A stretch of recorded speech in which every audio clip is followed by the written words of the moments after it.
Good evening, ladies and gentlemen. Welcome to Calls. This is the 2026 St. Jude DFS Tactics show. Per usual on a Wednesday night, we're going to take our final look at the forecast, see if we need to factor in any wind or rain into our considerations for last-minute wagers or lineup considerations for the St. Jude. We are going to take a look at the mixed condition model that I've made for the tournament this week. We will take a look at our rankings, or at the rankings that I have for this week. And, of course, at the end of the show, we'll make some lineups, including the community lineup here at Calls, which will be put into a big GPP. So make sure you stick around to the end of the show for that, to put your thoughts and opinions and player that you want to make sure is in the community lineup into that at the end of the show. So we have a lot to get into. Let's get right into it. All statistics provided tonight and moving forward are from both the Rabbit Hole over at BetSperts and Fantasy National. The Rabbit Hole is acquiring or merging with Fantasy National, so I'm in the process of myself of migrating all of my files over to Rabbit Hole formatting. Slow process, but almost done. Now that I have migrated over to the Rabbit Hole, it's no wonder you're starting to see a lot more success, continued success here on the channel. Should have migrated over a lot sooner, but now that I'm here, we're starting to have quite a bit of success week in and week out, and you are going to be able to do that as well with the power of the Rabbit Hole at your fingertips. Has everything you need for the PGA Tour to make the right wagers, to optimize your lineups, articles from all of the great minds, or a lot of the great minds in the industry, tournament simulator. I can't say enough great things about the Rabbit Hole. Should have migrated over sooner. Make sure you are subscribed to the Rabbit Hole. It is well worth your investment. In the description to the video, there are links to all the social media. First off, my X and Instagram, where normally I post research early in the week regarding some course and tournament info, patterns of previous winners, things of that nature. I've put that on hold until I get all caught up, migrating my files over to Rabbit Hole formatting. But when that resumes, if you want to see the weekly research that I do on the PGA Tour, give me a follow at your preferred social media site. X is also where I place my weekly betting cards and top player usage in the DFS contest I play that comes out every Wednesday after the DFS Tactics show. So that'll be out later this evening. You want to see the players I've wagered with my own money, the players I'm using most often in my lineups, give me a follow over at X. Lastly, for social media, Gabe's handle's in the description. He writes a great article called The Fringe. Highly recommend you check that out. It's a great way to start your week of preparation. He continues to update you with his own version of research throughout the week. I've worked with Gabe now for quite a few years. It's been great. I've thoroughly enjoyed it, learned a lot. So make sure you are subscribed to his article and show him some support. Follow him over on social media. Lastly, for this intro, we are live. Chat's open. Want to hear from you. I've got a poll question typed up. Would love to hear the community's thoughts on that. And then anything and everything St. Jude Classic, whether you're making your final wagers or you're finalizing your lineups, put your thoughts and opinions and questions into chat. Would be more than happy to get to as many of those as I can. If you're not able to catch a show live, put your thoughts and opinions into the comments. I'll always get to those as well. So let's get into it. Let's figure out our strategies and our tactics for the 2026 St. Jude. We're going to start, as we always do, as soon as my chair decides to cooperate and swivel, as we always do on a Wednesday night, over at the Super Forecast over at Windfinder for Memphis, Tennessee, and the St. Jude Classic. Good evening, Muson. Thanks for jumping in chat. Much appreciated. It's money time. We are going to certainly try and make it money time after a poor showing last week, all things considered. Didn't have the Michael Brennan outright, even though I'd been talking about him a lot in the past 2 or 3 weeks. DFS wasn't great considering I played a lot of Blades Brown. So we're going to try and get back on the right foot and turn the ship around, if you will, after a 1 week hiatus in the negative for the St. Jude this week. I'm going to post this poll question here. Would love to hear the community's thoughts on it. With 4 players in the 5 digits or in the 10Ks, which of the 4 are you staying away from? And you might have, more than one answer here, but choose the one that most applies, you think. Is it Scotty? Is it Rory? Is it Tommy or is it Xander? Who are you most staying away from? So would love to hear the community's thoughts on that. As we turn our attention to the forecast for Memphis, this forecast has been fairly steady throughout the day. Looks like we're going to have some pretty gusty winds in the morning, but that quickly goes away and really turns light throughout the rest of the afternoon, late morning into the afternoon. And the same goes for Friday, with some gustier winds in the morning and then kind of tails off, evens out throughout the afternoon. This is a no-cut event, 69 players in the field. Of course, Daniel Berger did not commit to playing, so this is 69 players. If I pull up the leaderboard and the tee times here, you see that we have a few players here that will start early in the morning tomorrow, around 8 or a little after it, that could have a negative impact on their score tomorrow, but then they're more than likely going to be teeing off late Friday. Even though this is one big wave, essentially, they're not going off split tees. There's been no rain in Memphis, so the course is fast and firm, dried out. I don't foresee any delays. Even if a thunderstorm maybe pops up a little bit, that'd be the only way.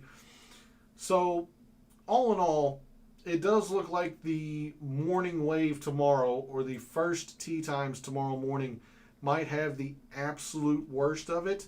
So you're looking at Jackson Koivu, Stevens, Pearson Coody, English, McNeely. Your feature groups, Tommy, Jordan Spieth, Tom Kim, Ludwig, Rory, Scotty.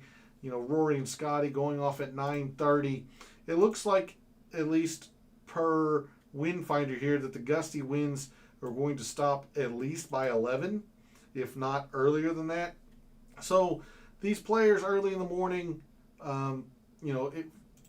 like Rory and Scotty, they might have 4 or 5 holes where they're going to deal with this supposedly gusty wind. Koivu might have his entire front 9 in this gusty wind.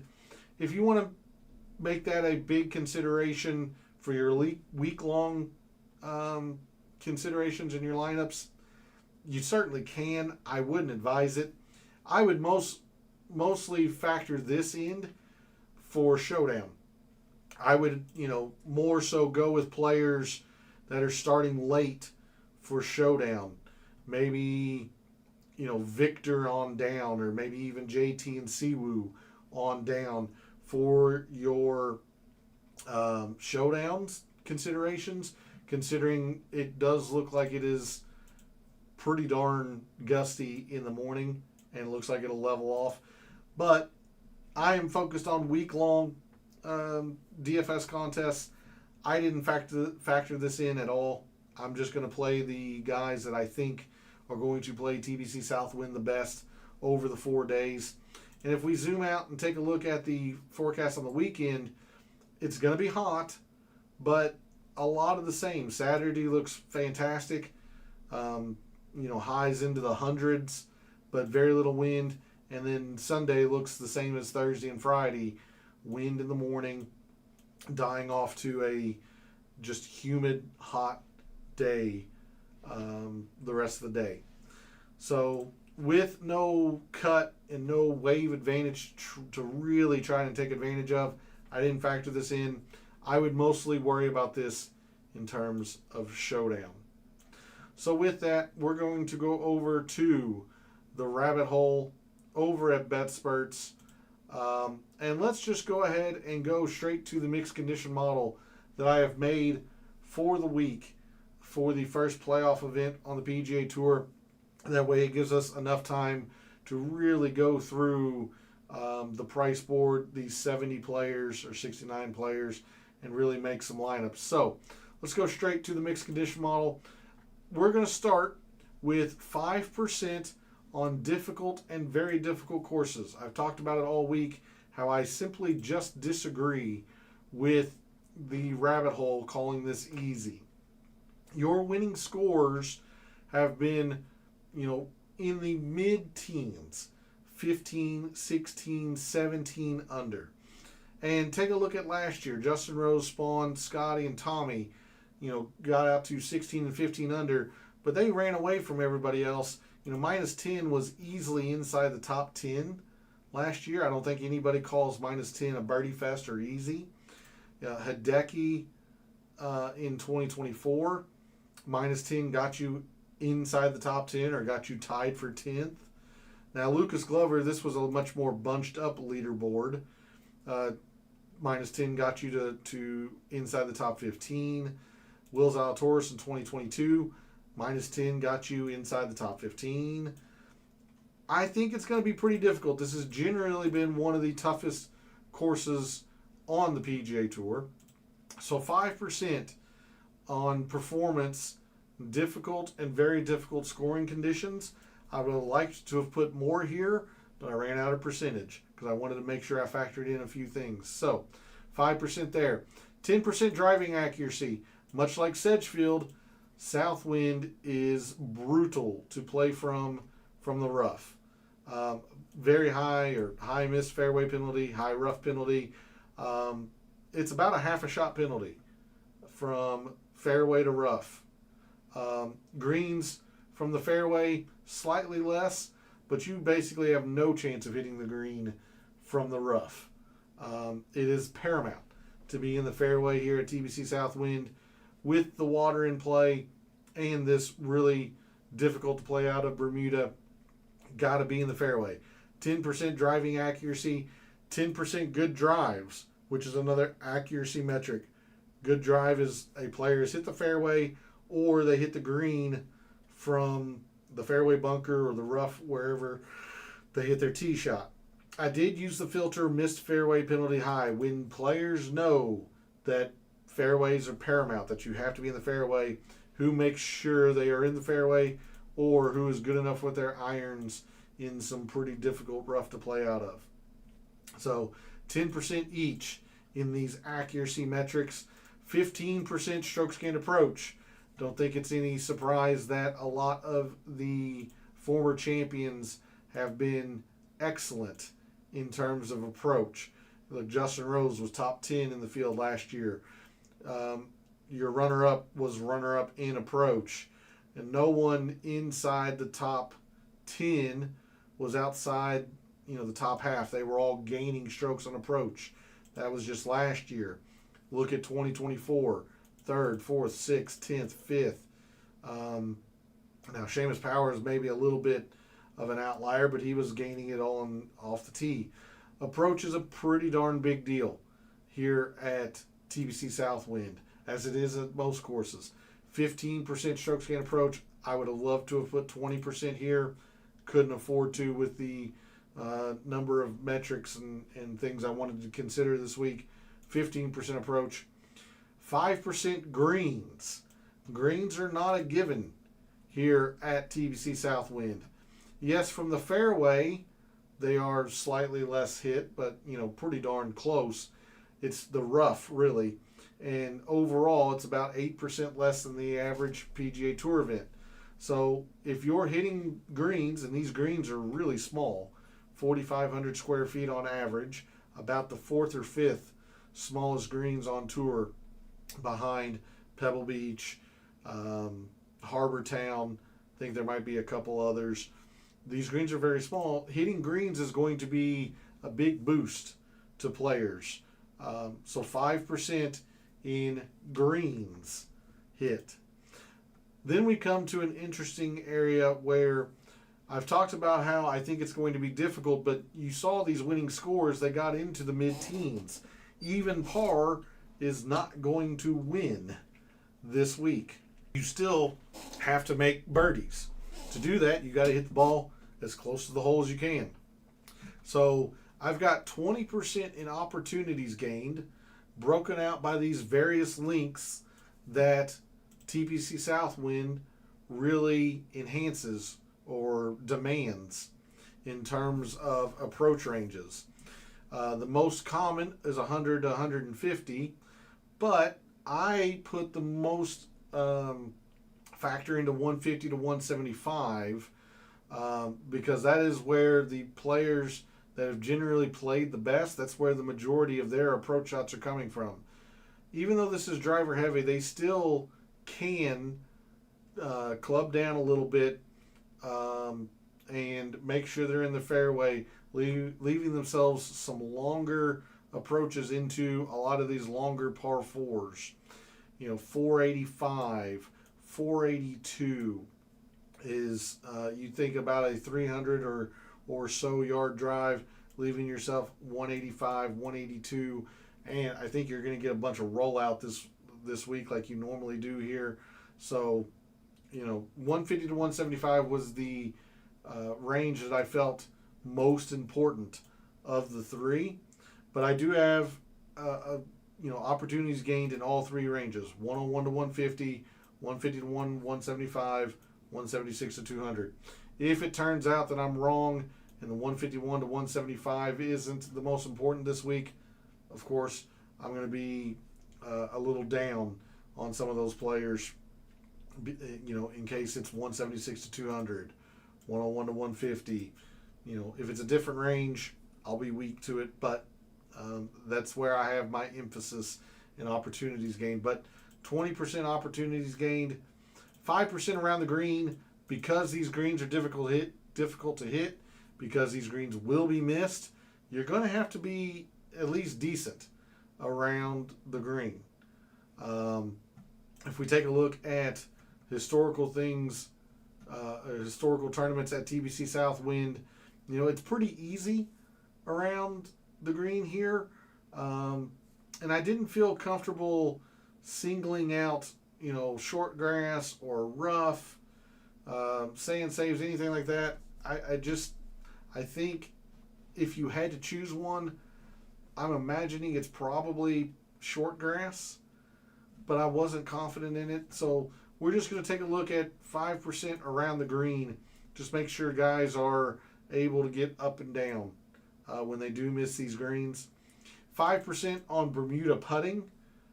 These greens are not complicated.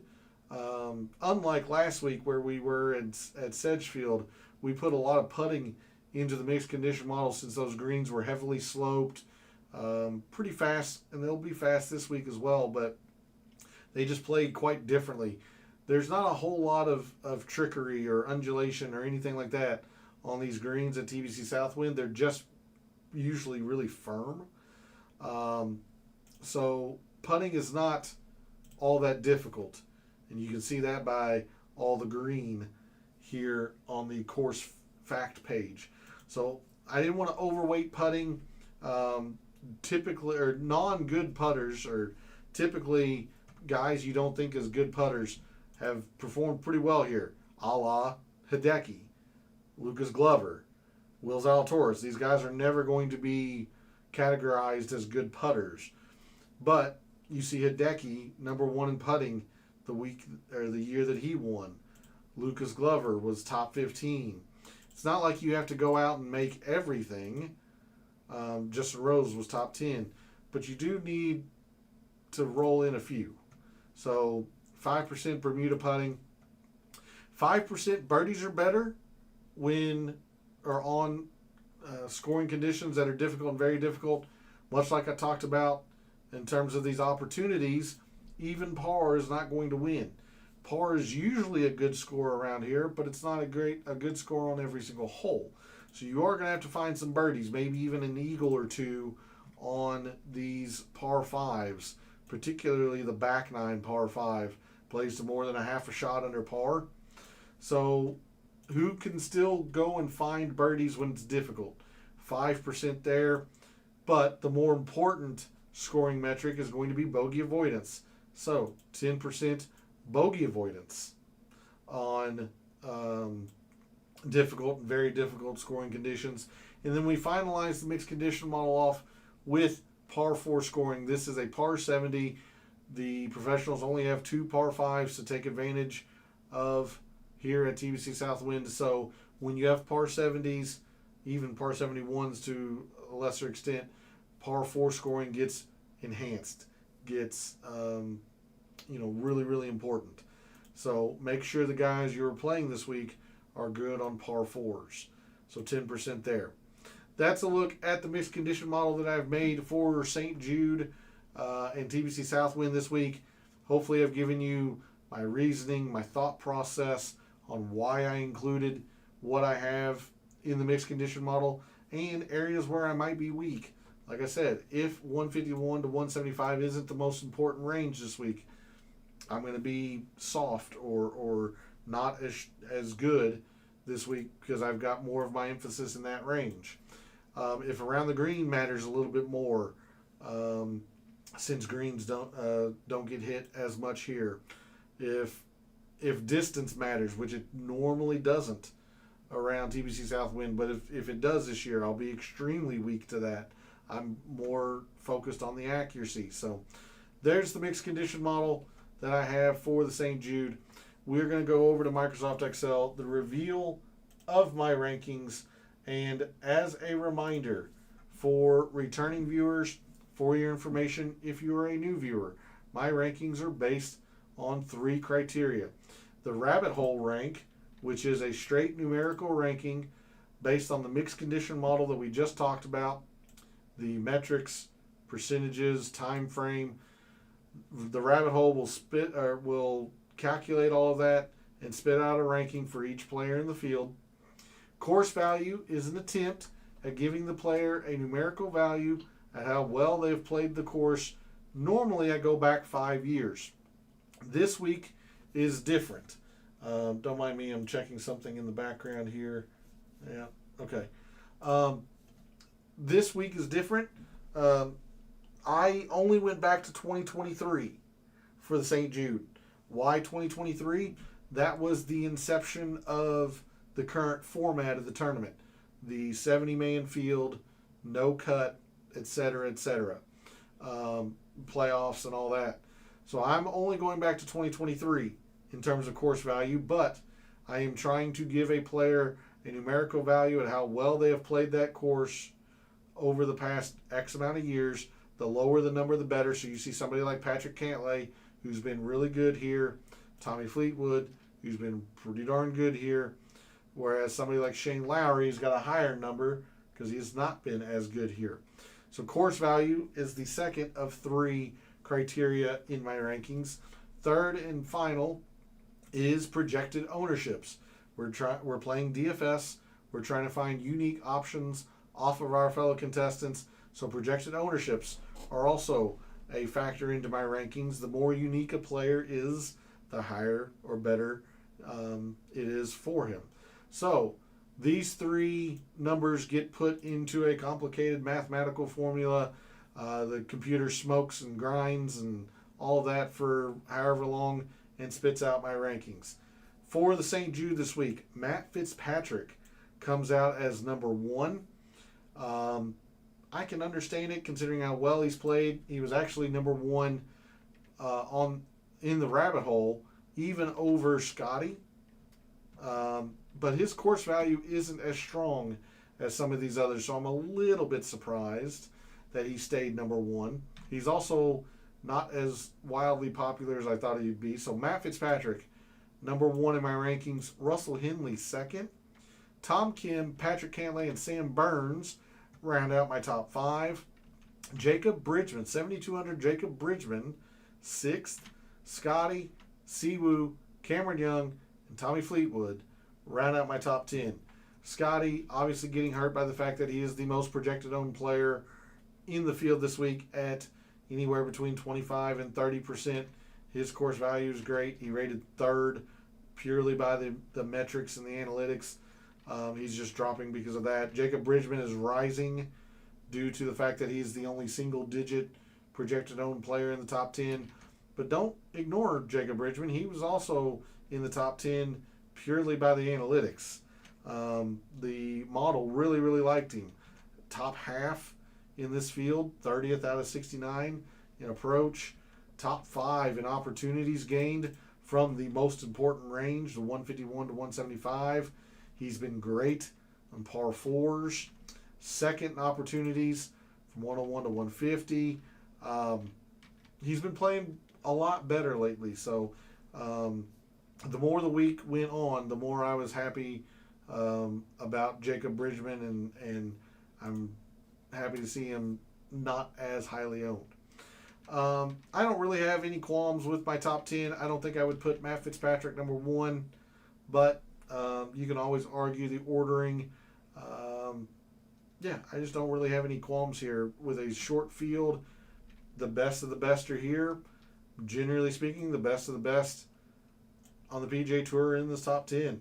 Hey, good evening, Simple. Thanks for jumping in chat. Much appreciated. No apologies at all needed. I say it all the time, but how grateful I am. I really do mean it. I am thankful that you take time out of your busy day or night to just watch and listen. So there's never a need to apologize for being late. I just appreciate that you find my information entertaining and or informative enough to help you out. So you and I have talked quite a bit this week about Jacob Bridgman. We have a lot to talk about Jacob Bridgman, Simple.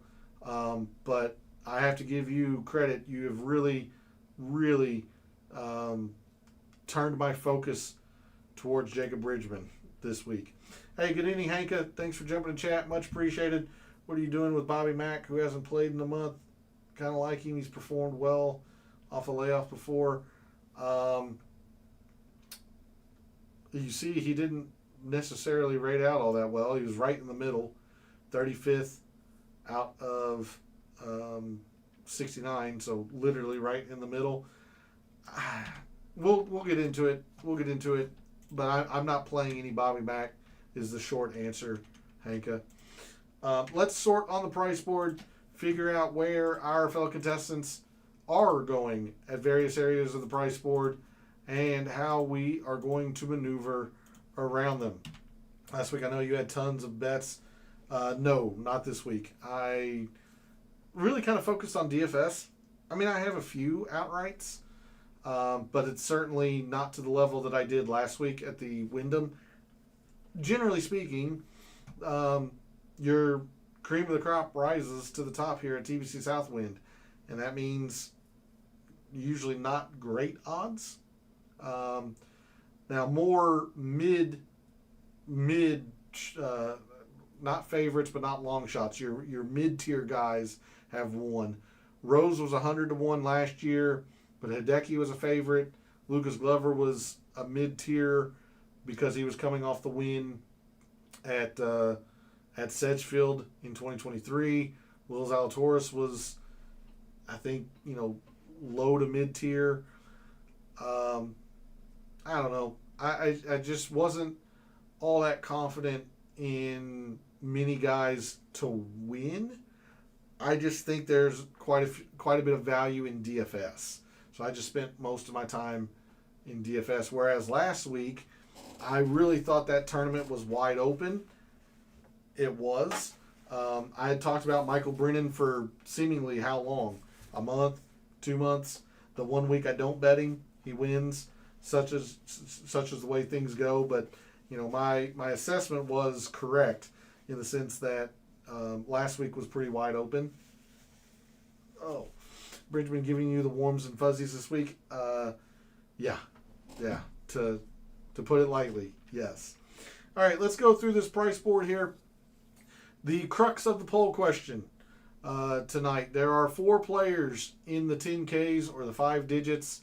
We have Scotty at 13.5, Rory at 11.5, Tommy at 10.2, and Xander at 10,000 even. Sorry, I keep getting an itch in my nose.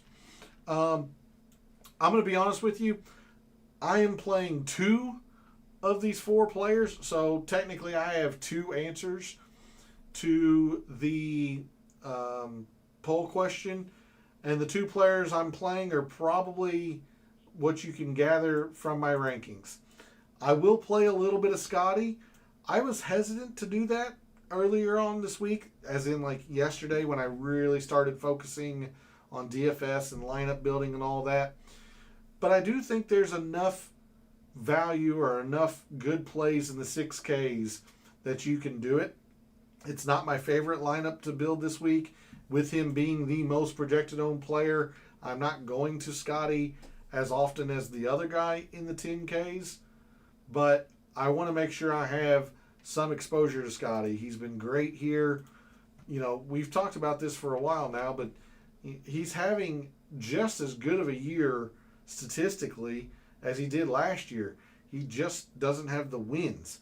But how many runner-ups does he have? His win luck just hasn't been there. And this is a course he's generally played really, really well. Third in irons, still accurate. Number 1 bogey avoider, number 1 in par 4s. Number 2 when it's difficult. I can't say enough great things about Scotty. I made sure I had some exposure to Scotty. So I will play Scotty. The other player, and the guy I'm going to more often in the 10Ks, is Tommy. Tommy has been, I don't want to say elite, but he's been really darn good at Southwind. And you take a look at his form coming in, it's immaculate, really. Complete gain at the Open Championship, top 5. Yeah, he gained the most in putting, but he still gained across the board. Scottish Open, almost a complete gain. He lost a stroke over 4 rounds. Acceptable. You know, you go all the way back to the Memorial, he hasn't finished outside the top 15. He's got 2 complete gains in there. One he lost marginally with the putter. One he lost marginally with the irons at the Travelers. RBC Canadian lost marginally around the green. This guy is in exceptional form right now. And I do think he will be popular, but he's not as popular, at least right now, as you would think. Taking a look at his performance at the St. Jude. 2 top 3 performances. And again, remember, I'm only going back to 2023.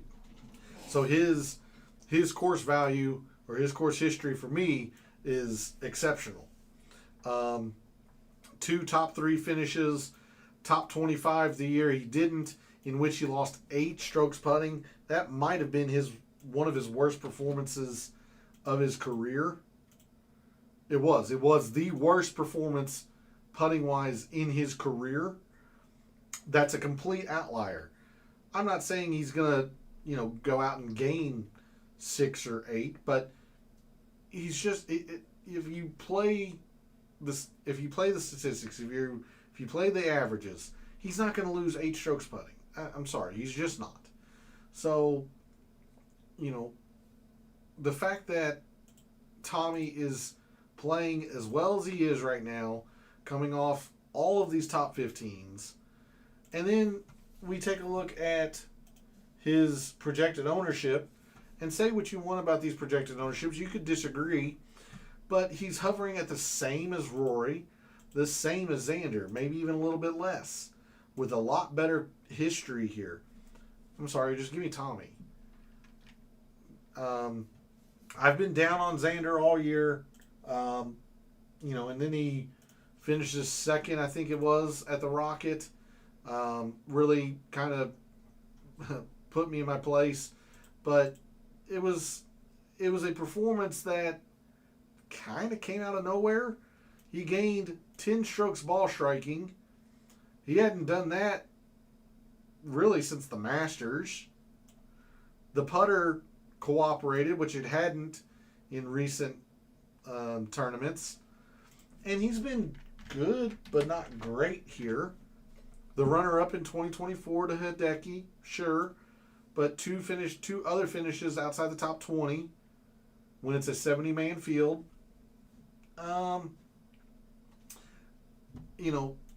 Of the 2, between Xander and Rory, who I'm not playing, I'm most worried about Xander. I could see Xander, playing pretty well this week, but you can't play everybody. It's a 69-man field. You have to plant your flag. You have to make some bold decisions. I'm going to not play Xander, and Rory was my easy fade this week. Good evening, Z. Thanks for jumping in chat. Much appreciated. Hideki seems obvious. Could he reach 30% ownership? How often does the top chalk pan out? Well, the cream usually rises to the top at the TPC Southwind because it's such a difficult course.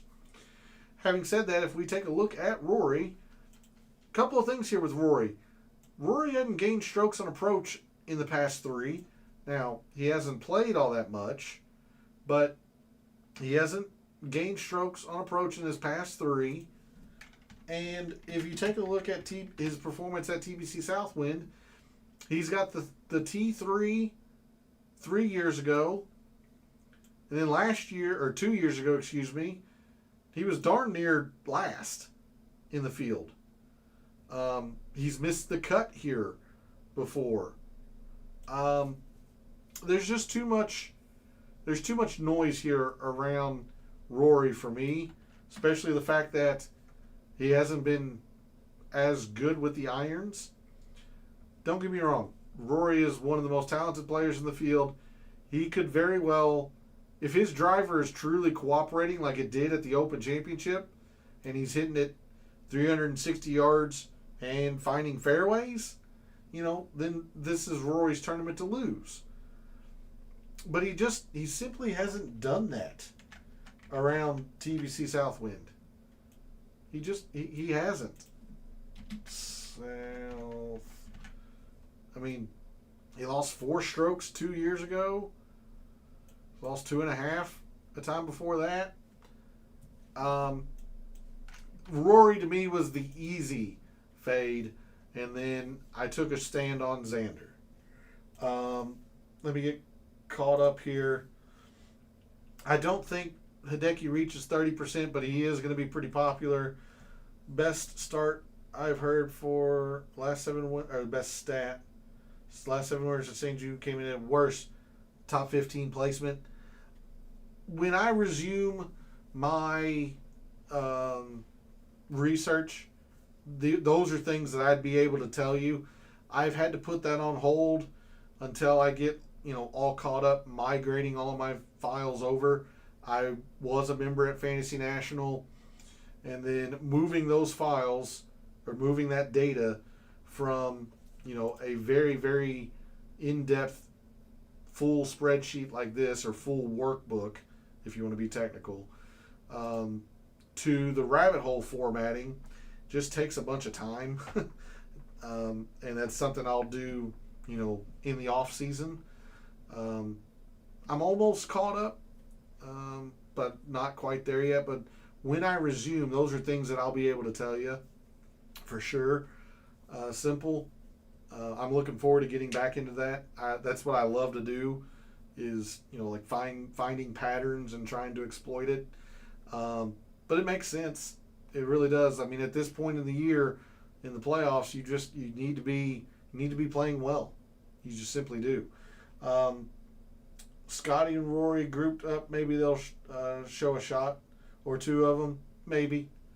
I have my own qualms or beef with golf coverage. I do not think it is done well at all. So I'm hoping we'll see some of it. But I just don't think golf is done very well in terms of coverage. At least not here stateside. So we might see a shot or 2 of them. Or it could be the other extreme. That's all we see tomorrow. I could see that happening as well. But anyway, coming back to what we're truly, truly here for, I think, in trying to finalize our DFS lineups. In the 10Ks, I'm going to play Scotty a little bit under this projected ownership. Probably more like 20 to 25%. And I'm going to be quite a bit overweight on Tommy. Not 60 or 70% per se, but a good bit overweight on Tommy. It makes a whole lot of sense for Tommy. And then I'm out on Rory, and I'm out on Xander. Koivu needs to take advantage of the cooler morning temperatures, possible 108. Yes, but if you go back and take a look at the beginning of the show, we took a look at the forecast, that's also the gustiest winds, particularly tomorrow. So he did not get a favor in that regard, because there's supposed to be some gusty winds tomorrow morning, and then it dies off. Moving into the nines, number one player Matt Fitzpatrick. He hasn't actually been all that great here, so I'm a little bit hesitant with that. Cameron Young's fine. In fact, if we take a look at Cameron Young, a lot of people were probably very disappointed with Cameron Young last week and his performance at Sedgefield. He actually played pretty well. He gained almost 8 strokes ball striking. He just literally lost it all on the greens. Much like I was saying with, when it's positive putting, that it's unsustainable. And I was talking about this with Tommy Fleetwood. In the 1 year he had a bad putting week. This isn't sustainable. Cameron Young's not going to lose 7.5 strokes putting again. He's just not. It was the worst performance of his career on the greens. He actually played pretty well last week. Just couldn't buy a putt. So, I don't think there's anything wrong going back to Cameron Young this week. Having said that, he's been okay here. A top 5 last year. Pretty poor 2 years ago. Middling in the inception. I don't hate it. I'm going to other players more in the 9Ks, but I really wanted to emphasize that Cameron Young did not play nearly as poorly as you think he did last week. Good evening, Phil. Thanks for jumping in chat. Much appreciated. Hideki withdrawal risk. He's always a withdrawal risk, but I do like Hideki. We'll get to him here in a moment. Hideki's been clutch in his past 5 starts. And then Sungjae lost me about 700, missing 4 birdie putts round 2. Yeah, that's the issue with Sungjae. He is quite Jekyll and Hyde with the putter. So yeah, don't be afraid to go back to Cameron Young. I understand he's a little bit popular, but I'm not afraid to go to Cameron Young. I wish I could tell you otherwise, but I really do like Sam Burns this week. So I'm going to play some Sam Burns. He is the most popular player in the 9Ks, seemingly. All of these guys are getting a look from our fellow contestants, but Sam Burns is seemingly the most. I like Sam Burns. I like Colin Morikawa. This course should suit him perfectly with the emphasis and accuracy. His putter's actually been pretty good lately. And then Hideki is pretty popular. That's the one thing I'm quite worried about in terms of Hideki. He's been getting a lot of talk this week for good reason. Yes, he's not very good on Bermuda, but you take a look at his past, 5 tournaments, however many weeks that is, nothing outside the top 15, coming off a complete gain at the Wyndham, which those were, by the way, Bermuda greens, and he gained a bunch. 3 straight top 10s, 5 straight top 15s. The driver is working. The irons are always really good. World-class short game. And, of course, a winner here 2 years ago. Top 20 the other 2 years. Something about this place, he's generally been really good. Now, when he won, he gained 8 strokes. And much like I said with Tommy, much like I said with Cameron Young, in the negative, that wasn't sustainable. Obviously, you can't expect Hideki to gain 8 strokes on these greens. Hideki is the kind of player that I would rather outright bet. So a little bit of foreshadowing for my betting card, because Hideki's range of outcomes is top 5 win. I mean, he could very well win this thing. He could also, T65 if the driver disappears, if he loses some strokes putting. Withdrawals. He's always a withdrawal risk. I would rather bet a player with such a wide range of outcomes like Hideki to outright him. as opposed to depend on him in DFS. Having said that, I'll play him a little bit. He is popular. Don't be surprised if he creeps his way up to the 20% or so. So for me, the 9Ks were really, really hard to differentiate. I really like Sam Burns, but I'm playing all of these guys in some capacity. That's why I had to take a stand on Xander and take a stand on Rory, because I'll play a little bit of Matt Fitzpatrick. It's not a lot, but a little bit. I'm not afraid to go to Cameron Young again. I really like Sam Burns. This is a good fit seemingly for Colin Morikawa, so I wanted to make sure I had some Colin. Can't forget about Ludwig. Ludwig's been really good the past however many weeks. And he was solid here last year, I think. But look at Ludwig. Ludwig coming off a complete gain at the Open. His ball striking has been superb, going all the way back to February. Ludwig's been good, so I had to make sure I got Ludwig into a lineup or two. Ludwig top 10 here last year, so it was really hard for me to differentiate the nines other than really Sam Burns. He was the guy that I went to by default, and then kind of maneuvered around him. Sometimes I would go to Cam Young, and then sometimes I'd go to Colin Morikawa. If I wanted to start a lineup without the 10Ks, maybe I'd go Cam Young, Burns, Hideki, and then maybe I'd go Matt Fitz, Burns, Morikawa, things like that. So I have a mix and match here in the 9Ks. Sam Burns is who I'm using the most, though. Ludwig, now that is the name I haven't heard in a long time. Might have talked me into Cameron Young. He's talking the last two tournaments. That's a lethal horse racing angle. Yes, and like I said, he didn't play bad last week. He really didn't. He just lost it all on those greens. And again, these greens are not nearly as complicated. They're not sloped. They are fast, but they're not as tricky as those Don Ross greens from last week. I really don't have a problem with Cameron Young this week. Moving to the 8s. This is an area where I was either in on you or completely out on you. And you can probably tell by the rankings. Like Chris Goddard, I know he's played well this year. No thanks. He was not good here last year. He's not particularly the most accurate driver. And with all the water in play, and he hasn't been as good with his irons lately, I can take a pass. Wyndham Clark, I've talked about quite a bit this week. This does not feel like a good fit for Wyndham Clark. He can spray it everywhere. That is not going to be a good combination. We'll talk about Bobby Mack.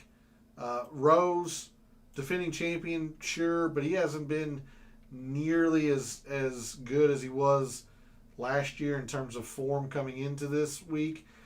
And Justin Thomas was one of my last cuts in my player pool. He's very popular this week, so I'm playing the game theory here, Z, in terms of Justin Thomas. His course history is excellent here, not denying that. He's too popular for my liking, particularly when he struggles most on Bermuda. World-class short game, sure. The irons are quite hit and miss. He's been good here with a win when it was a WGC. I don't know. He was my last cut in my player pool. Again, you have to take bold stands. You have to take stands on players. JT just missed the cut. Hanka asked about Bobby Mack. We'll take a look at him quickly. Didn't really think about Bobby Mack, but to be fair to you, Hanka, this is better than what I thought it was. Been playing well, better lately, sure. Putter, fine.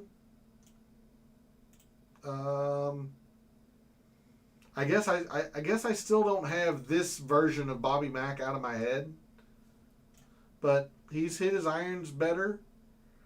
I do worry with Bobby Mack in the sense that he can get wayward as well. And if you're wayward here, it's death. He's put these greens very well. Boy, last year his irons really disappeared at this course. Again, I don't have anything majorly against Bobby Mack. I just went to other players. Like at 100 more, yeah, he's probably going to be more popular, or way more popular, but why not go to Victor? Victor doesn't have nearly the questions that Bobby Mack does, I don't think. And you all keep talking about this long layoff. I'm not terribly worried about that. A lot of players have had quite a bit of a long layoff since the Open Championship. But like you look at Victor. Victor hasn't lost strokes ball striking, back to the truest. Of course, the winner at TBC River Highlands. And then he comes to the St. Jude, where he hasn't lost strokes putting in 4 tries.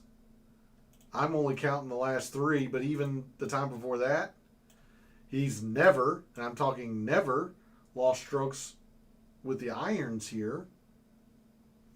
Runner-up to Hideki with Xander.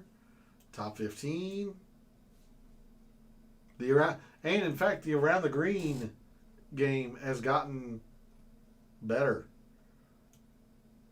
It's not a consistent just red wall of death around the green. He's actually made some improvements. I would much rather go to Victor than Bobby Mack. I'd much rather go to Russell Henley than Bobby Mack. You want to talk about a course fit? This is Russell Henley to a T. The irons are good. The putter is blisteringly hot right now. And then you take a look at his form or his history at the St. Jude, a top 10, a top 20, and a top 30 in the 3 years it's been a 70-man field, in which he has gained strokes off the tee and approach all 3 of those years. I'd rather go to those 2 players than Bobby Mack. So, and I'm a little bit surprised. I think this will end up being more, but the projected ownerships right now only have Henley at 12-something%, which I was surprised about. I would figure he'd be 15, 17, 20%.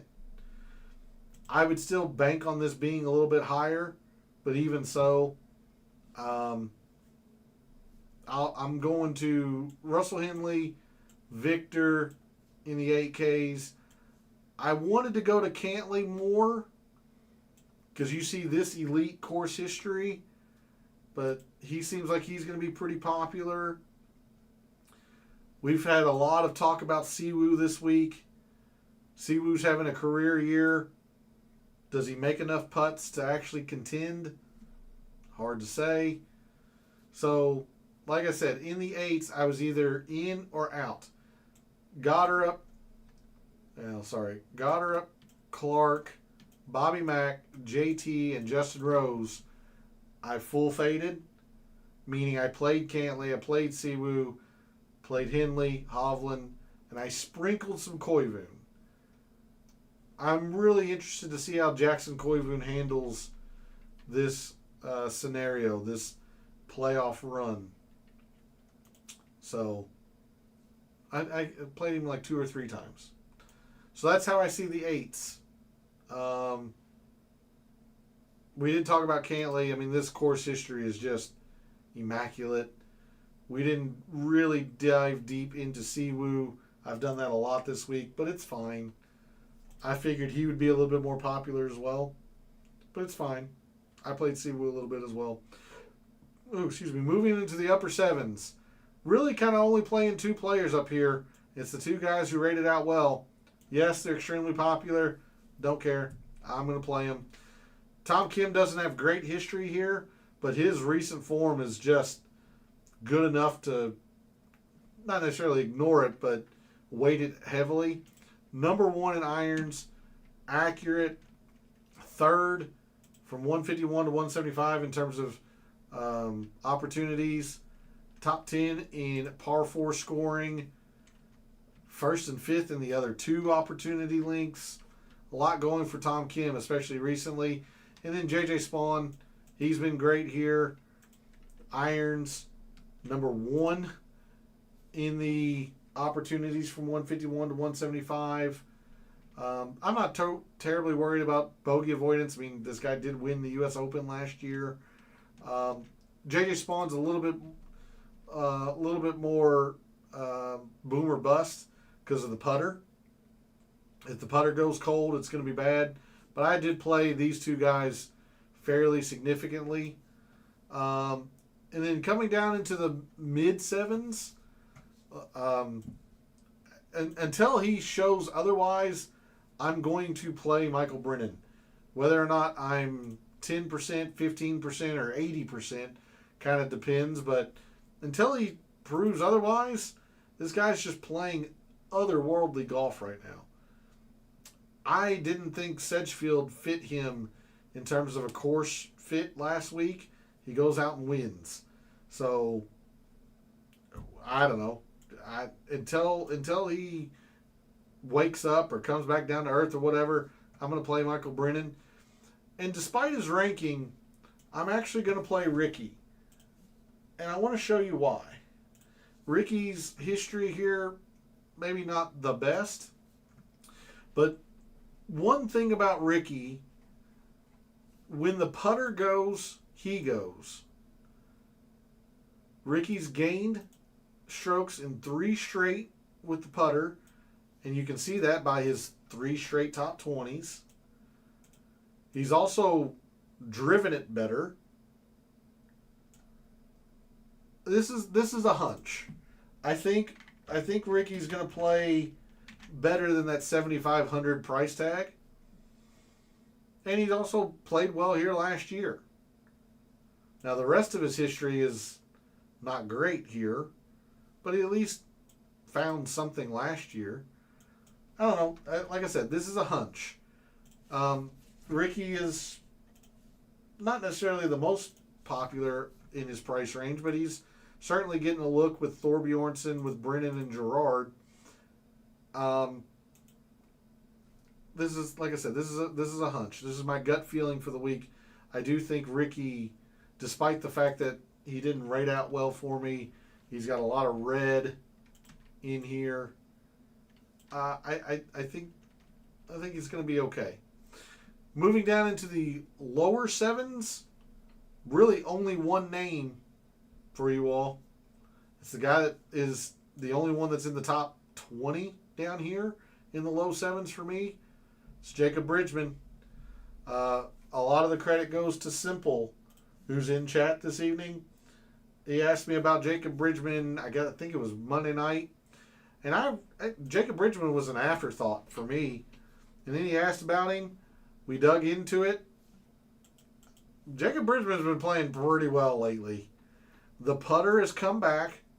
Take a look, when Bridgman was going well.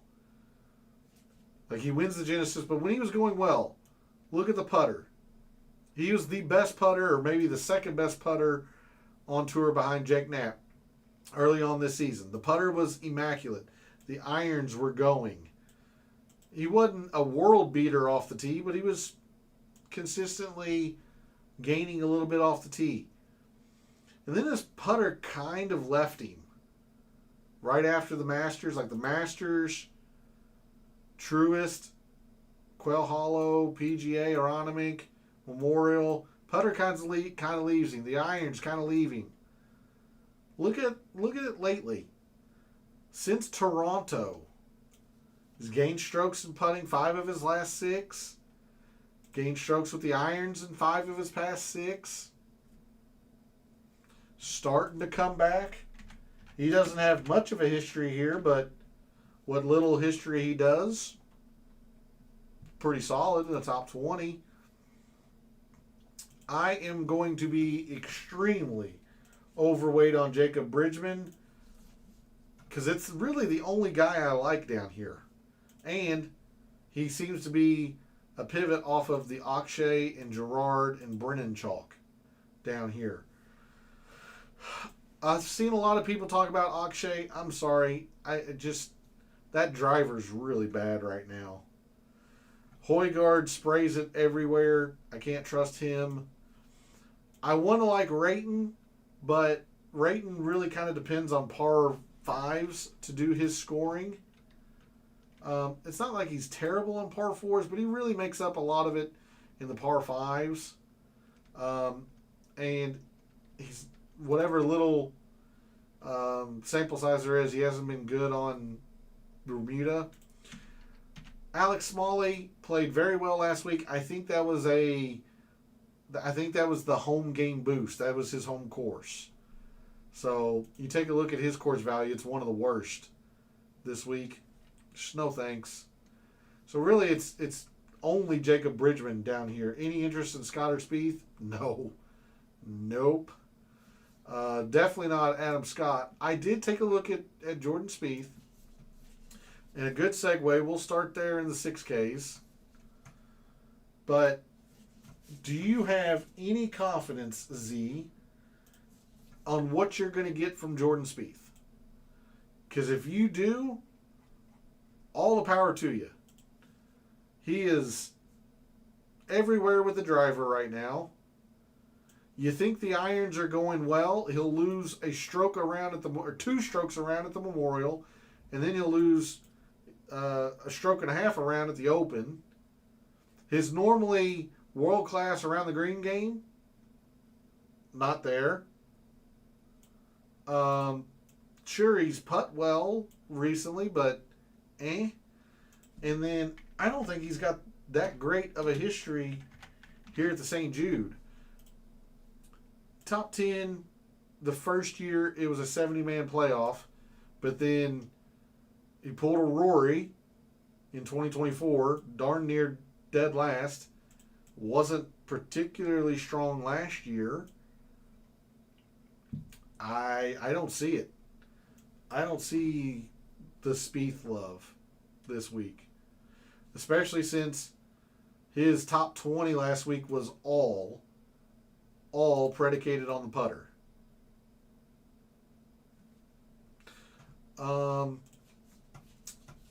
Elsewhere in the 6s, there are a few names that I want to give you here. Aaron Rai, probably no surprise. He is the most popular in the 6Ks, but again, this feels like a great course fit for Aaron Rai, and you see that by his course value. Jordan Spieth, you meant Jordan Smith. That one I can get behind. Aaron Rai, great course fit. Number 1 in good drives. Number 2 driving accuracy. You know, if this is a Russell Henley course, it's an Aaron Rai course. I like Aaron Rai. We'll come back to Alex Fitzpatrick. Don't overlook Ryan Fox.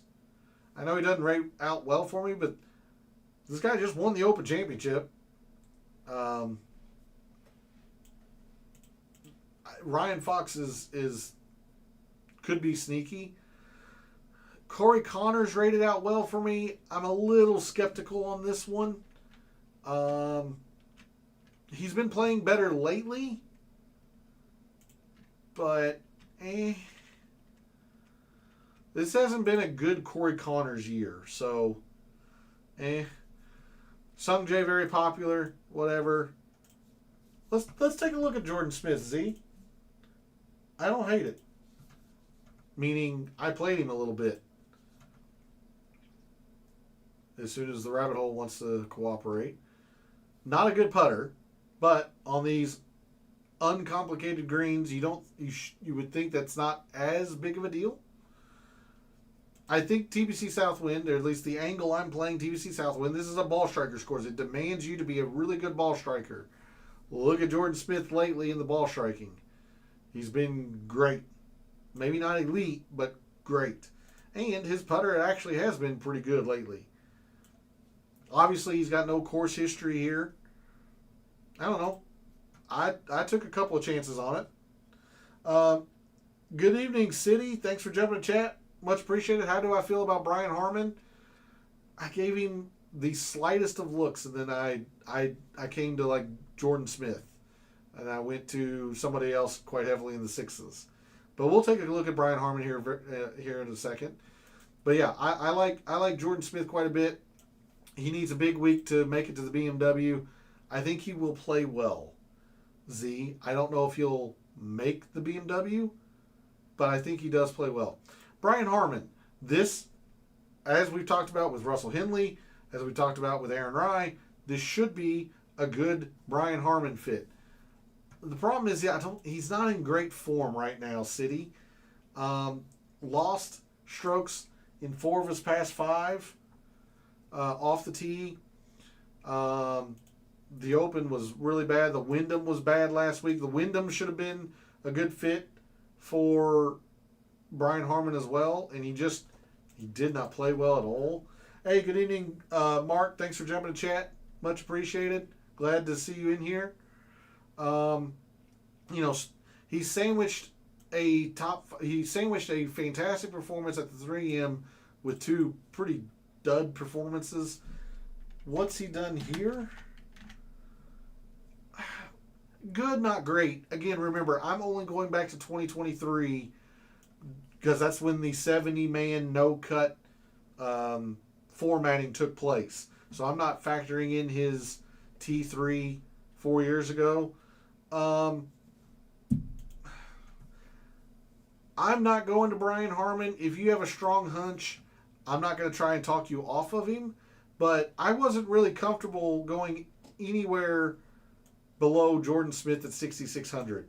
Like, I tried to talk myself into a Rio Itsatsune. Didn't like it. I even tried to look at Sudarshan at 62. Couldn't get there. His ball striking has been just nowhere to be found lately. I didn't feel very comfortable beyond Jordan Smith at 6,600 this week in the 6Ks. But if you're talking about my favorite play in the 6Ks, it's still Alex Fitzpatrick. Yes, the putter on Bermuda has been horrific. I want you to note that is a very small sample size. That is 8 rounds. That's a very small sample size. My angle this week, I truly believe TBC Southwind demands elite ball striking. My gosh, can you not get much better than that in terms of ball striking with Alex Fitzpatrick? Yeah, Alex Fitzpatrick didn't look like he played well last week. It's the same thing as Cameron Young. Now, Fitzpatrick wasn't good around the green either, but Alex Fitz was great ball striking, lost it all in the short game. I will accept that, especially coming to TBC Southwind where you have all the water in play. You got to keep the ball in play. This guy is fantastic. Ball striking wise, last week I expected him to make some putts. This week I'm hoping he makes some putts. But I still truly believe in Alex Fitzpatrick. And I will play lots of Alex Fitzpatrick this week. He is the mad scientist play. All right, we've been going for a while. We still need to make some lineups, and we are still going to make a community lineup to put in a big GPP. So make sure you get your suggestions and recommendations ready for the calls lineup, the community lineup we'll put in. But let's start making some lineups. First, we're gonna try and make what we think is going to be a couple of chalky lineups and how we need to differentiate ourselves and maneuver around them. Scotty looking like the most projected owned player by far this week, and I believe it's Aaron Rye at 11% in the 6Ks. If these are our defined boundaries for a Scotty Scheffler lineup, you might think that they go double sixes. I try not to give the chalky or like the average lineup double sixes, because most of the time our fellow contestants are pretty averse to going to 6Ks. Rye, then you've got a bunch here in the 75s and that area. Akshay Bhatia, you've got Michael Brennan is probably in this.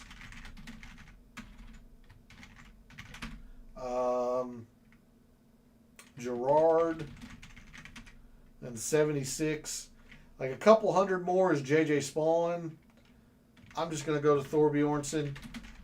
Again, I don't think this is going to be a very common Scotty Scheffler lineup, but this is what's probably going to be the most total ownership. I do expect Scotty, Spawn, maybe a Scotty and a Justin Thomas to be pretty popular. But then, you know, I don't know where our fellow contestants are going with Aaron Rye. Looks like it could be Sung Jae, could be Alex Fitzpatrick, could be Corey Connors, Smalley maybe. I'm just trying to do the most total ownership here. Let's do a Thomas, Brennan. My gosh, I can't even type. Michael Brennan. Let's do Akshay. Michael Brennan. Oh, yeah. 6,900 is...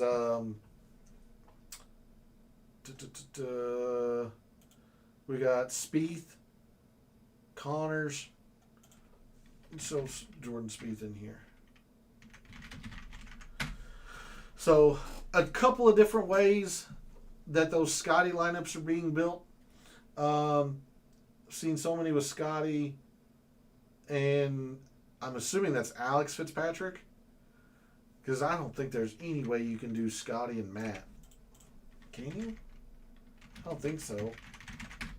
Oh my gosh, no. I mean, unless these ownerships are drastically wrong, I don't see it. So I would, yes, Scotty and Alex Fitzpatrick. If our fellow contestants aren't, how is Siwoo on Bermuda? I don't know what kind of colorful language you want to use. Z. It's pretty bad. It's pretty bad. And then even on these uncomplicated greens, 5.5, almost 3, 5, 7 3/4. It's not good. Insert whatever 4-letter word you would like to do there, Z, for what Siwoo is putting on Bermuda. Hideki for the community. Hey, good evening, Antoine. Thanks for jumping in chat. Much appreciated. I'll put that there off to the side. So again, keep your suggestions for the community lineup. You can put them in chat or hold on to them for a second until we get to there. But we're going to make a lineup as a community. Koivun, Bridgman, Brennan, Tom Kim, Fowler, and I don't know what that leaves you with. Koivun, Bridgman, Jacob Bridgman, Michael Brennan, Tom Kim, Ricky. I'd go to Tommy. If you are locked in to those 5, simple, I would go Tommy. Tommy or Sam Burns maybe. Good evening, Colts fan. Thanks for jumping in chat. Much appreciated. Gonna go with Harmon. All right, let's try to make a chalky non-Scotty lineup, which looks like Sam Burns is a part of this. Victor Hovland is a part of this. Definitely JJ Spawn. Justin Thomas is a part of this. JJ Spawn. Hideki is probably a part of this. Oh, yeah. 72. Please tell me. Oh, he's 100 more. All right, look, I understand that this is $100 over the budget, at least in DraftKings. This is going to be a pretty darn chalky, balanced build. Whether it's Burns or Cameron Young, maybe they drop down to Morikawa, but Hideki's very popular, Hovland's very popular, JT's very popular. You know, Spawn could be Tom Kim. Choose who you want in the low to mid sevens. This is extremely popular. And it sucks because I like Sam Burns. I like Victor. I like Spawn. It's just going to be really, really hard to play all these guys in the same lineup. So how are we going to do it? Well, I told you, I'm doing 2 players in the 10Ks. So I'll build my Scotty lineups first because I don't like these lineups as much. And even though he is chalky, yes, I am going to go to Alex Fitzpatrick. You probably can't do Fitzpatrick and Rye, even though those are the 2 guys that I like the most. But I don't think there's anything wrong with going to a Jordan Smith. Sungjae's a little bit popular as well. Again, a couple of people have asked about Brian Harman. Not my favorite, but if you're a big believer in Brian Harman, maybe you go to Brian Harman. I believe in Alex Fitzpatrick again this week. So if these are defined boundaries for Scotty lineups, it gives us a little bit more room. I'm willing to go double sixes, especially in a no cut event. You know, for me, I'm going to Jacob Bridgman at 72, who's very low owned, rated top 10 for me. Here you can probably afford to go a Tom Kim or a JJ Spawn, Ricky Fowler if you're so inclined. We have enough room here. We can go like 8,000. I wouldn't go Justin Thomas. That's probably too much chalk. You can maybe think about a Jackson Koivunen. If you wanted to balance it out, it'd be Tom Kim and JJ Spawn. You could try to do something like Victor and Ricky. These are the way I've been building my Scotty lineups. I've been doing double sixes.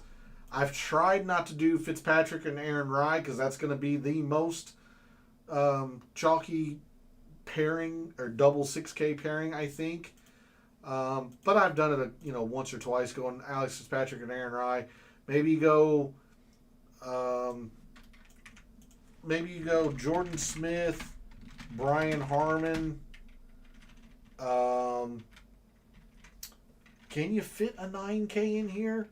Probably not. You could go Russell Henley.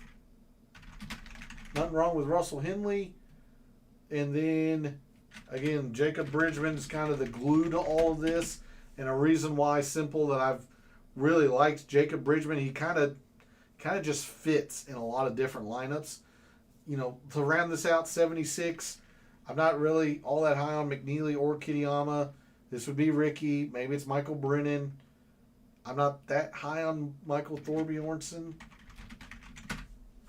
So that's the way I've been building my Scotty lineups this week. But more often than not, I'm going to Tommy. Yes, he is. We covered him quite a bit, but I'll show you his page just very quickly. 3 top 25s in his past 5. 4 top 25s in his past 7. He's gained strokes ball striking in 6 of those 7. He's gained strokes putting in 4 or 5. He doesn't have any history here. That's, if you're a big course history proponent, that would be a knock against him. But the guy is accurate. He's not necessarily long, which you don't have to be. He's in really good form ball striking wise. The putter, which hasn't been great on the PGA Tour, is seemingly good right now. I think it's worth a shot at 6,600. City, I really do. All right. If I've been building lineups the way I've been doing it the most often, again, choose who you want here in the 6Ks, whether it's Harmon, Corey Connors, if you're a big believer in Corey Connors, Sung Jae. I am a big believer in Alex Fitzpatrick. So these are the defined bounds that I've been going with. I love Sam Burns this week. I understand he's the most popular 9K play. Don't care. I think Sam Burns is going to play extremely well. You can balance this out. You can go like Patrick Cantlay, who has been excellent around TBC Southwind. We've done Ricky a lot. Nothing wrong with Michael Brennan. Or if you want to come off of Cantlay, go to like Victor. Then this opens up Tom Kim or JJ Spawn. So I think this lineup will be fairly unique. You might get duplicated once or twice, but it's just hard with a 70-man field. It's just really, really hard to find the unique lineup. But I do think this will be fairly unique, considering you're going to a less than 10% owned Jacob Bridgman, and you're playing a 6K without going to Scotty or Rory. I think that's going to be fairly unique. Last lineup kind of shell or construction, the balance lineup. For me, I haven't done it a whole lot. If I'm up there, or if I'm trying to build a balanced lineup, I'm still trying to get greedy, and I'll still go into the 6Ks, but I'm going something to the effect of like Cameron Young, Sam Burns. I'm not as high on Hideki. Let's try Colin. I'd do something like this. Maybe go 999 or 2 9s and like a Russell Henley or a Patrick Cantlay. Go to like Tom Kim or JJ Spawn. And of course, for me, it's Bridgman or whoever else you want. Maybe it's Ricky. Maybe it's Thorbjornsen. If you're a big believer in Akshay Bhatia, you could fit in this, but I don't like Bhatia a whole lot this week. So those are the 3 kind of shells that I've built this week. All right, let's go ahead and start working on this community lineup. We have Brian Harmon. We have Hideki. I'm going to put here. That might change. Feel free to shout out who you want to see in this community lineup. I will put it into the birdie over on DraftKings, the 20 max entry, $3 per entry. Now, do understand this is the only lineup that I'm going to put in there. So I generally try to make it as unique as possible by using players like Brian Harmon, who are very unique, or I try to leave quite a bit of money on the table to make it unique. I am not high on Hideki for DFS. Again, Hideki is one of those players that I would rather outright. I would rather outright Hideki than depend on him in DFS when his range of outcomes are so wide. He could very well win this thing. He could very well withdraw from this thing. When you have such a huge range of outcomes, for me, when second place is just as good as a quote miscut at this tournament, I'd rather outright that guy. Hanka's going with Bobby Mack. Colts, I see your Fleetwood suggestion. I like it. I'm going to see if we can't get a suggestion from everybody in here. Because Simple, you also had... Oh, no, Simple did not have one. That was somebody else. So, Colin Morikawa. So, we've got a couple of options here where we could step up into, the upper 9s or maybe even a 10K, and then we'd have to go into the 7s. Let's see. We have Bobby Mack here. Russell Henley. Okay. Gosh dang it. If we do something like this, then we've got one spot available. I'm not all that big on Justin Thomas. I really don't like Wyndham Clark. For me, if I'm in this spot, I would go something to the effect of like maybe JJ Spawn.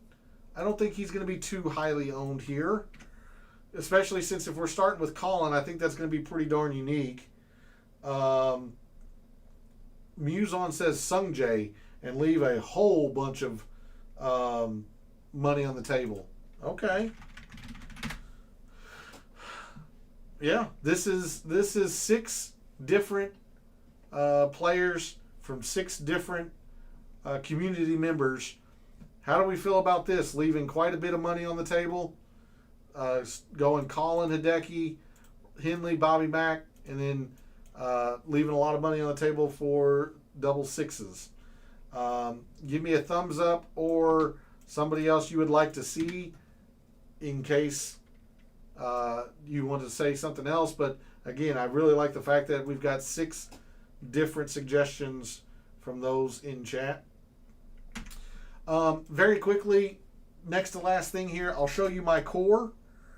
My core for this week.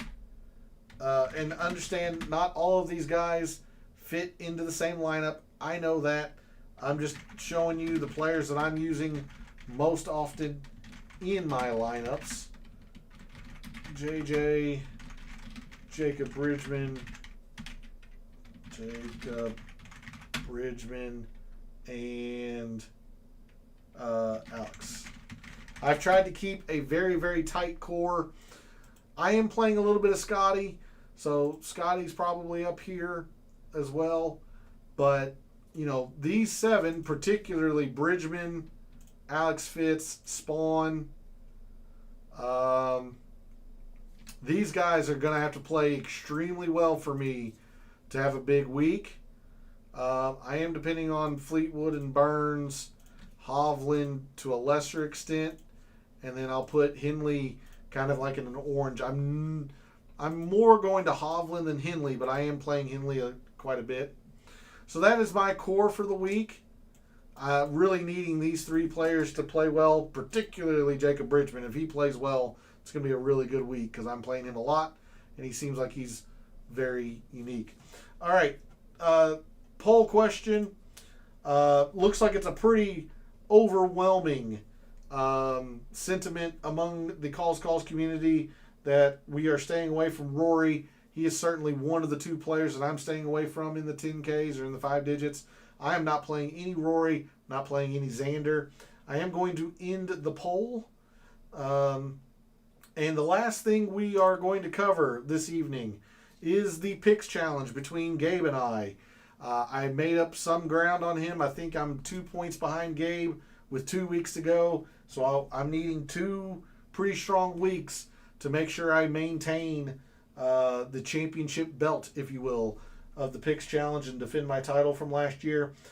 The choices or the selections for the St. Jude this week, I'm going to take Sam Burns as the winner. I've been heartbroken by him a few times in the past few months. This just makes a whole lot of sense for Sam Burns. He's playing very well, putting very well. He's played well here before. Give me Sam Burns as the winner. Gabe is going to take Colin Morikawa, which makes a lot of sense, at least course fit wise. My favorite play, Jacob Bridgman, low 7s, sub 10% ownership. If he plays well, it's going to be a big week for yours truly. Gabe's favorite play is Jackson Koivun.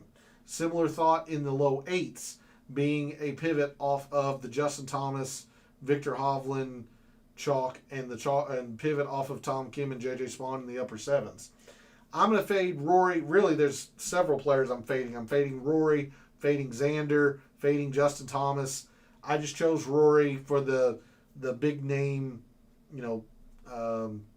moniker and being bold and all that stuff. Gabe's going to fade Cameron Young. I really don't agree with that. he was turned away by his performance last week.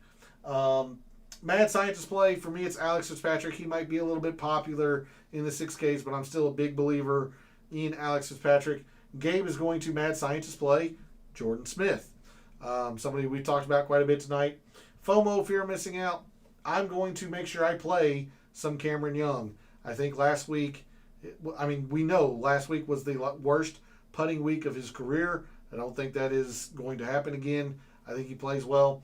Gabe's going to FOMO some Justin Thomas despite the very, very high ownership. And then I had to kind of abbreviate, if you will, the wild card category of who plays their way into the BMW. I'm going to take Jordan Smith. My number one choice was Sungjae, but Gabe got to him first. Gabe's choice to play into the BMW is Sungjae. So I'm going to take Jordan Smith. I do think this is a good fit course-wise for Jordan Smith. He's been playing well. Whether or not he plays well enough to get into the BMW, we will see. But that is my choice for playing into the BMW. Truly, my number one choice was Sungjae. So I've got a lot of people to thank here who jumped in the chat. Thanks to Muson, Simple, Hanka, Z, Phil, City. Thanks to Mark, Antoine, Colts. I think that's everybody. If I missed you, it is absolutely not on purpose. My apologies. Just trying to get through everybody that made it in the chat. Thank you very much for tuning in, watching, listening, supporting the channel, liking the videos, commenting, subscribing. I always appreciate it. Love what I do, taking a very in-depth look at golf statistics, giving you a statistician's view of what he sees, trying to help us all win a little bit of money in the process. It's been a pretty darn good month and a half, last week notwithstanding. We're going to try and pick the momentum back up that we had before the Wyndham. Do me a favor. I hate self-promotion, I really do. But if you liked the lineup building and digging deep into the players late on this Wednesday evening to finalize your wagers and your lineups, hit the like button. It really does help me out if you do that.